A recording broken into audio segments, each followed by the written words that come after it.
When I was 7 or 8, my mother, Nancy, entered a baking contest. One of those old-fashioned ones run by a local grocery store where you make something at home, bring it in, and then half a dozen judges decide which entry is best. And the winner gets something like a $25 credit to the store. Now, my mother's a really good cook, but she always needs a kind of double validation to feel okay about herself. Do you really like the pork chops? I'm just saying that. So you really like them then?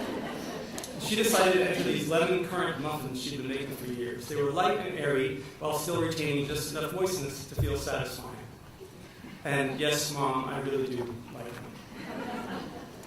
I didn't get to see any of the contests firsthand because I was at home with my sister. But when my mother came back, she told us she made it to the semifinals and then to the finals, and that she was supposed to bring a brand new batch of the muffins to the judges that afternoon so they could choose a winner.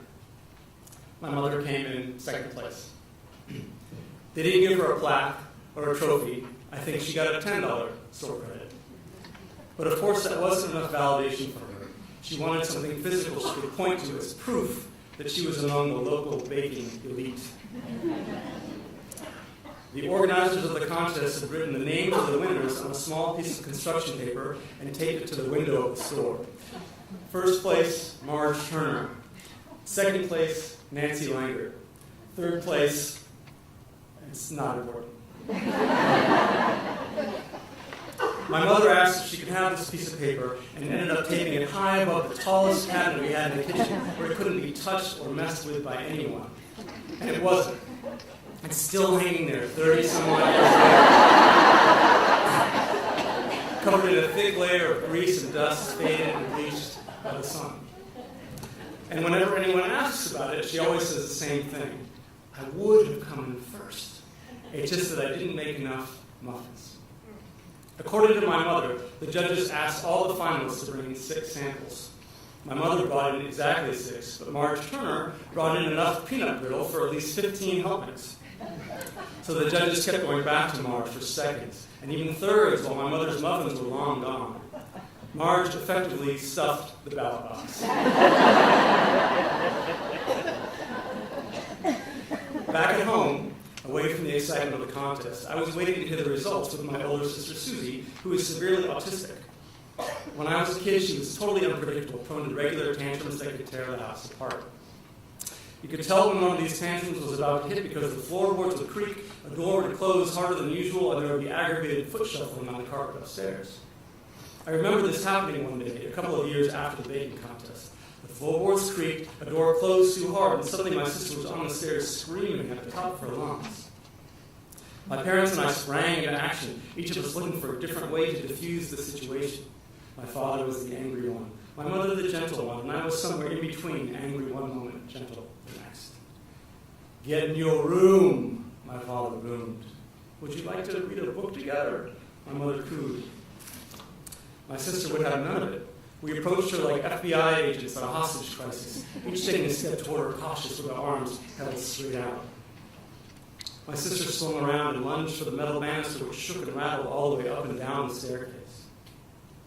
It just so happened that my mother was baking her muffins that afternoon. I could smell them baking and decided to take a different approach. Would you like a muffin? I asked my sister, hoping to distract her. And it worked. Suddenly her body froze. She looked down at me. Muffin, she grunted. Great, I smiled and started walking toward the kitchen. But my mother reached out and grabbed my arm. No, she said, not yet. They're not quite ready. How long? I asked. 8 minutes. 8 minutes, my father groaned. 8 minutes.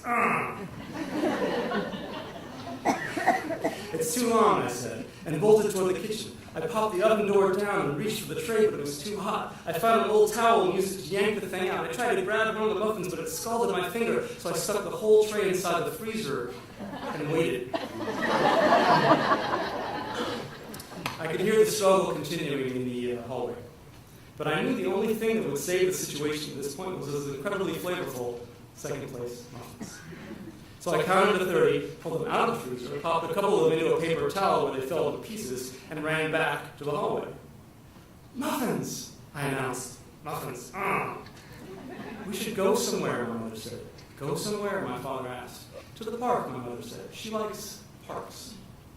So I ended up Hansel and Greteling the crumbs for my sister, offering one or two at a time as I led her slowly out to the car. She and I got in the back seat as my father put the key in the ignition. It was sunny out, nice, and suddenly everything was calm as my sister continued to pick up the pieces in the towel. After we'd been driving a while, my father muttered something I couldn't make out. "What did you say?" my mother asked him. "First place," he said, checking the rearview mirror. "First place, Muffins." My mother grinned and shook her head humbly. She didn't need any more validation. Marge Turner could have her $25 store credit. We had another afternoon of peace.